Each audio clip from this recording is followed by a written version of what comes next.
Hi, hello, and welcome to the 19th episode of the Whips and Whimsy podcast. My name is Zenith. My pronouns are they, them.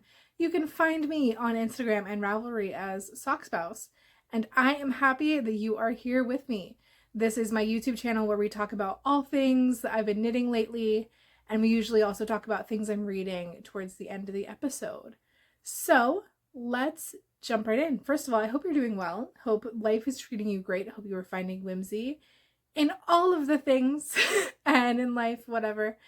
I had some whimsy today. I had a little adventure. I went and I got my hair done at a hair salon today, which is not something I usually do. I have not had my hair cut at all in 2 years. It's been 3 years since I went to like an actual salon compared to like a Supercuts, and apart from that one haircut I haven't had it done in a decade. So major treat for me today, and I am loving the way that my hair looks. Originally it was going to be a much more expensive appointment. I was going to have my hair updated to copper, which I have quite a bit of hair, and so it was going to be like a 7-hour appointment to bleach it all out and then dye it again. So was like, maybe I'll just get a haircut. I'll just get a haircut in a deep condition because my hair is very dry, and I'm really happy with how it looks. I'm really happy with the texture. I feel like it's very like boingy, and I'm here for it. So that was my whimsy of the week, which is about all I have for whimsy because I did not knit any pigs. There is no pig parade this week. The pig parade, when I get back home from work, I usually knit like a tiny pig. Takes about half an hour to make one, then I have like a cute little silly whimsical object that makes me happy as I'm decompressing from work. What I've been doing instead is reading a chapter of a witchcraft book as a way to kind of like decompress and like reground my energy and just kind of like remind me of my roots and my spirituality. So I've been doing that instead, which is delightful. I love it, but it does not give me tiny pigs. So at some point the pigs will have to come back.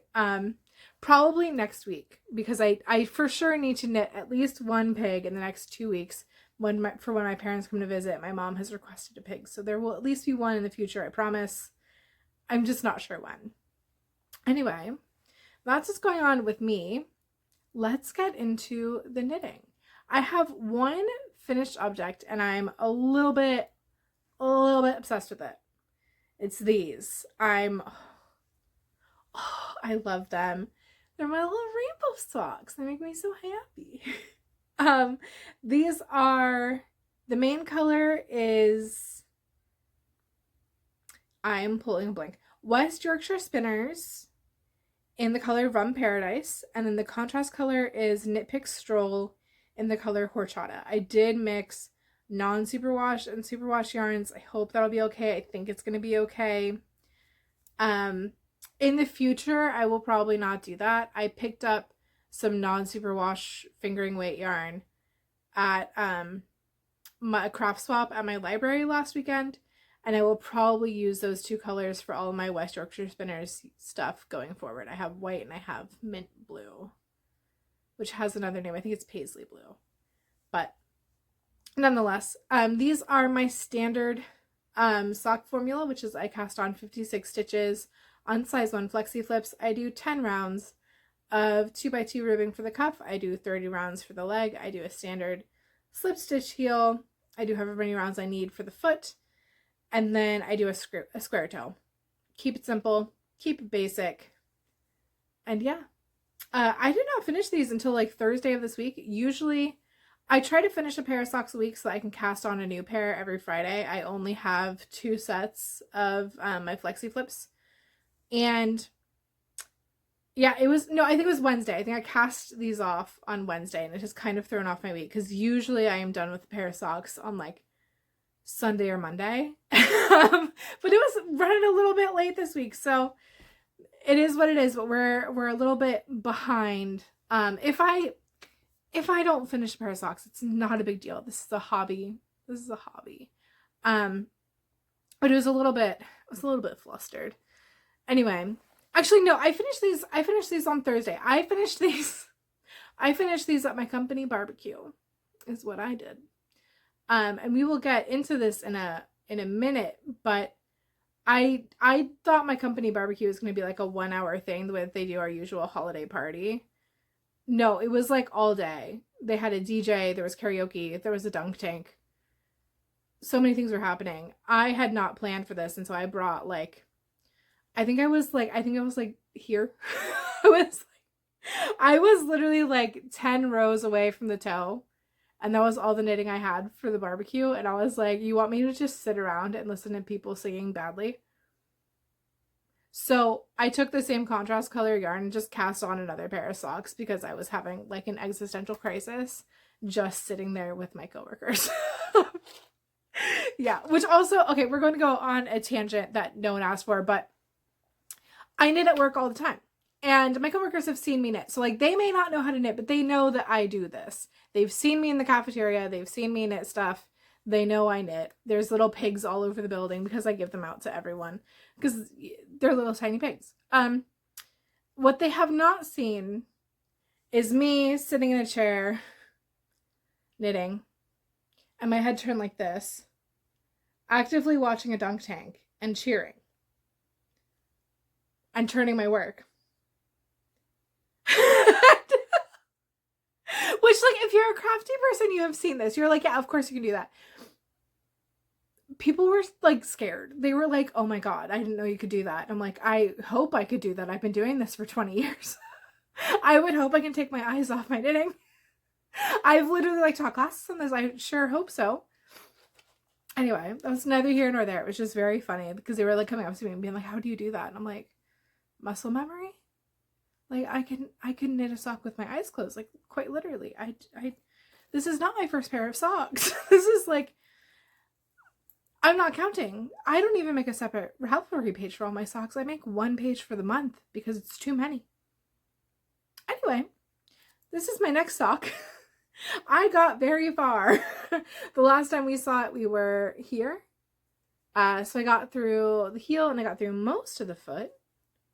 Oh, and I have new stitch markers, you guys. For a while, I only had one container of stitch markers, and it was like 150 stitch markers or something, and I was like, obviously, this is all the stitch markers I will need for my entire life. And that was very cute, because stitch markers get lost. They just have minds of their own. They go where they want to. But I also have them in many, many project bags. Mostly, admittedly, project bags for projects I don't use and I'm not working on. But the other day I was trying to work on a pair of socks and I realized that because of like moving, sometimes I move my socks from one bag to the other and then all the stitch markers that are on them end up in the other bag. And I was like, I don't have enough stitch markers to like count the rows on my sock. And I was like, I don't have to do this. I can just buy more stitch markers. So I bought like a 300 pack of colored stitch markers. And then I designated the colors for each of my sock bags so that I know that like the dark purple ones that you totally can't see. How can I make you see these? The dark purple ones, these go into this bag, and the beige ones go into the other sock bag. I'm very excited. Anyway, this is the same recipe as before. This sock is for me though. The other one is a gift for someone else. The main color of this one is from Craftily Dyed Yarns. This is Indian Corn, and the contrast color is Knit Pick Stroll in the color Melon. I think this yarn colorway is growing on me. I still don't love the two together. I kind of wish I had done navy, but that's okay. I'm gonna keep them. I did for a second. I was like, I could make these for someone else and just like not have to wear them. But I think I am going to make them for me. It'll be a change from all the things I usually wear. But that'll be okay. So that's that pair of socks. Part of me wants to go crazy and try to finish the pair of socks by Sunday night. Because I'm in a couple knit-alongs that finish August 10th. And I'm like, if I finish that, it'll be my final pair. But I'm also like, I would like to chill. I would like to do other things with my weekend. I think I don't want to try to rush through that. So I don't think I'm going to. Anyway, yesterday was Friday and I did cast on another pair of socks. If you follow me on Instagram, I I had a very productive day yesterday. I made a spinner of like all the tasks that I need to get done that are just kind of like random tedious stuff, like dusting out my car and reorganizing the cubes that are hidden by the blanket behind me and like some other things. And I basically set half-hour timers to knit and then would post a picture of like what my knitting looks like and then would spin the wheel and then do that task. Got a ton of things organized, which was great. But I also did this. Oh, it looks so cool on camera. Oh my god. So I'm gonna hold it up close so you can see. This is the Gems in the Window pattern by Alendria Knits. I am in her knit along. She has one of the knit alongs that is ending on August 10th, and I know I won't get this one done, but it does hurt my feelings because hers is a point-based system, and I would get like so many points from this pair of socks because you get extra points if it's one of her patterns, you get extra points if a yarn is over 2 years old, you get extra points if you knit it within the month that you received the yarn, and you also get extra points if it's a leftover. So I would get 2 points for this yarn, 1 point for the pink and blue yarn. I would get like, I think it's like 3 points for knitting one of her patterns. You get 5 points just because like it's an adult fingering weight sock. Like, I would have so many points. Alas, that is not to be, which makes me truly so sad, but whatever. I'm enjoying the crap out of these socks. I think they look so cool. I'm so obsessed with them. I love the pattern. It's like popcorn, super easy to memorize. It has the coolest texture. It's mosaic knit, so you're only ever carrying one color at a time. 10 out of 10. Recommend. I will say the pattern calls for carrying this texture down the foot. I know this pair of socks is not for me, which hurts my own feelings that they're not for me. But it has a lot of texture. I know if I was making this for me, I would not want that texture component on the foot of the sock. So I am not going to do that. The rest of the sock, down to the toe, is just going to be the color that's in the windows. So that like pink, purple, blue color, which is Mermaid Fingers by Blue Barn Fiber on their squishy sock base. Again, the contrast color is the horchata. This is the sock that I cast on at the barbecue and was like, I'm only going to be able to go 10 rows and then stop. Fortunately, I got 4 rows in and they were like, okay, you can do what you want now. And I was like, cool, and went on my merry way. But yeah, this is my newest obsession. This is my newest obsession, you guys. Obsessed. So that is everything I am knitting. I have something else though. I've been saying for months on this channel that like when fall hits, I buy yarn. And this year, fall is something you feel in your spirit. So I bought yarn. I have not opened this yet. I started opening it and then I was like, I can do this on camera.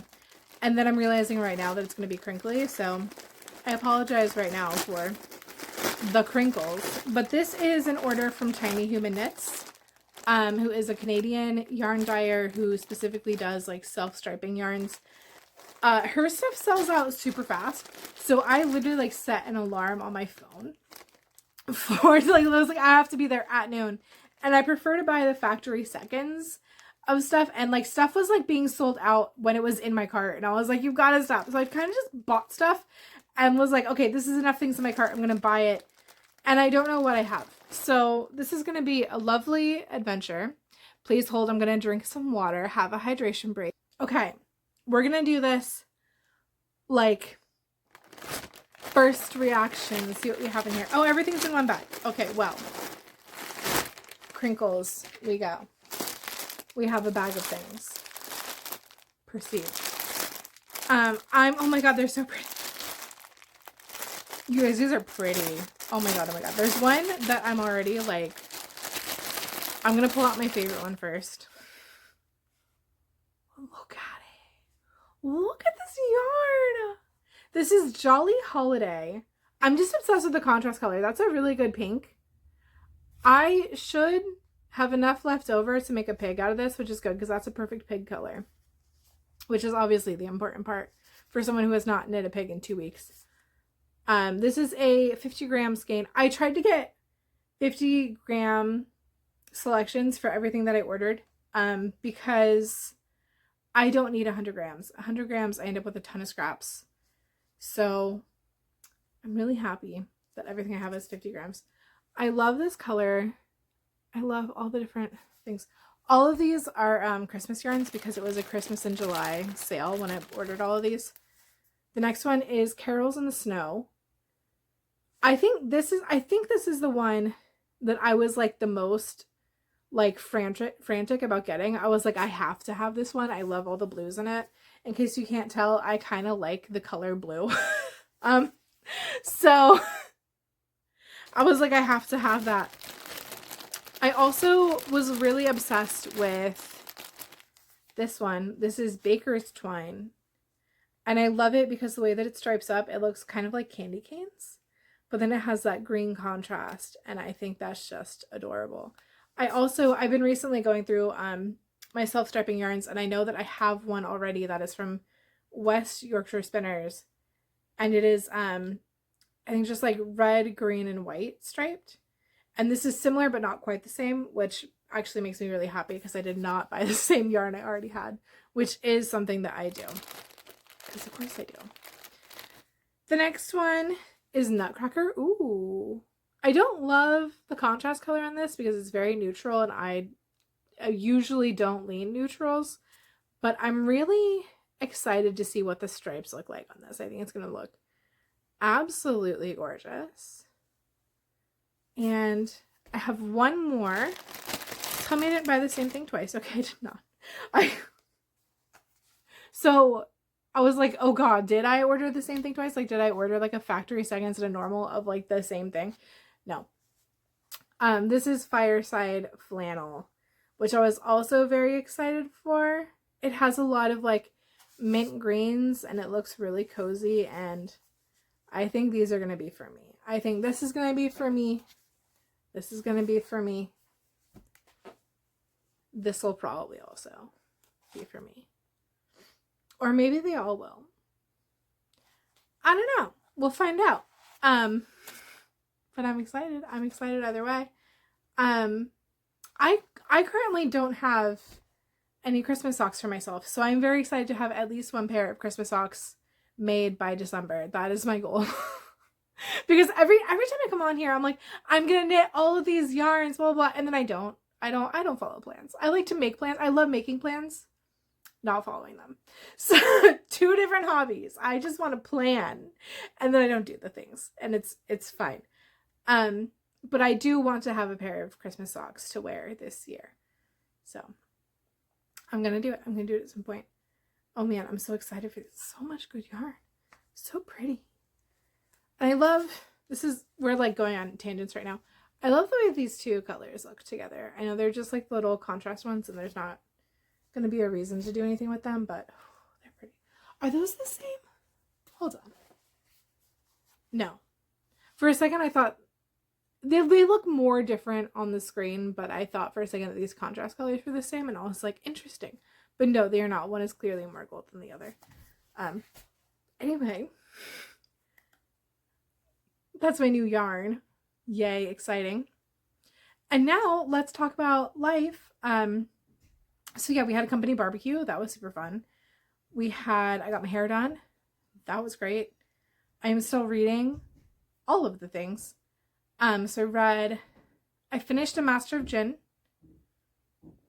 Even through the end, it was not for me. I did not love it, which is unfortunate because P. Djeli Clark is one of my favorite authors. So that's a bummer. I'm reading right now Much Ado About Nada. So good. So good. I'm listening to it on audiobook, which I think is the way to go because there's a lot of names like I would not know how to pronounce if I read it. But I don't have to worry about it because it's on audiobook. And I'm enjoying the crap out of that. It's a very cute contemporary romance about two people of the Muslim faith who are exes who are like reuniting by forced proximity at like a big weekend-long conference for like the Muslim community in Toronto. I'm not Muslim, but I thought it was like super, super cute, and the whole thing feels kind of like a love letter to that community, I mean, like, I'm an outsider, so I don't know, maybe it's all like just making stuff up, but it seems very genuine and very sweet, and I'm really enjoying that. I'm also reading Enigma by Runix. Don't love it, but I don't hate it enough to DNF it. I'm also reading Mastering Witchcraft by Paul Hewson. It's interesting. Not sure how I feel about it. I don't think I'm going to follow anything in it, but I'm feeling inspired by reading it, if that makes sense. Because I feel like I'm reading it and I'm like, this seems like nonsense, but here's what I would like to do differently next time. Which is how I am with most witchcraft books, for being honest. So that's fine. I'm also, what else am I reading? There's another book I'm reading. Oh, I'm reading 2 other books. We're going to go on a tangent now. I have a belief that you should do abundance reading. Abundance reading should be a thing where instead of reading 1 or 2 books at a time, you should purposely read a ridiculous amount of books. Because then no matter what, no matter where you are, there will be a book available to you. And then you will do so much reading and it'll have a great time. So that's what I'm doing right now. And I'm having a fantastic time. I have an audiobook. I have 3 physical books that I'm reading. I have 1 book. I'm reading an ebook right now. And I'm reading 2 ebooks, but I haven't opened the second book in the Stormlight Archive that I can't remember the name of. Words of Radiance. Haven't opened that in a couple weeks. So am I still reading it? Kinda. Only kinda. I also have an audiobook. No, I technically have 2 audiobooks. Technically I have 3 audiobooks. Yeah. Anyway, we're going to keep listing them off rapid fire today. I'm reading A Legend in Baking by Jamie Wesley. That book is fantastic. That book is reminding me that I do in fact like to read contemporary romance. It's the second in a series and it's just as good as the first, if not better. And it's about a football player who runs a cupcake bakery and he's very shy, and the female lead, her brother co-runs the bakery with him, and she's like a social marketing person, and she like basically has to like internship kind of with them to like prove that she can handle big accounts for social media and like run productive campaigns. It's very cool. And then I'm also reading like a self-help book called Get What You Want, which is very funny because the entire book is basically like everything will work out for you if you just follow the basics of therapy and heal your inner child. Which is not how the world works, but it's very amusing. So I'm having a great time listening to that and just being like, is that what happens? Okay, I believe you. I'm also reading Black Tongue Thief on audio. I don't love it as much as the first time I read it, which is unfortunate because I was really in love with that book for a while. But I'm listening to it again. I'm like, it's still good, but it's like, not hitting as hard as it used to. I'm sure there are other books that I read or am reading because abundance, but I don't remember them right now, which is fine. Anyway, that's my life. I have D&D tomorrow. It is my turn to cook. I'm going to make my great grandma's recipe for Johnny Marzetti casserole. Her recipe is about 100 years old. And yeah, that's all I've got. I hope that you have a wonderful week. We have a whimsical day. And I will see you next time. Bye.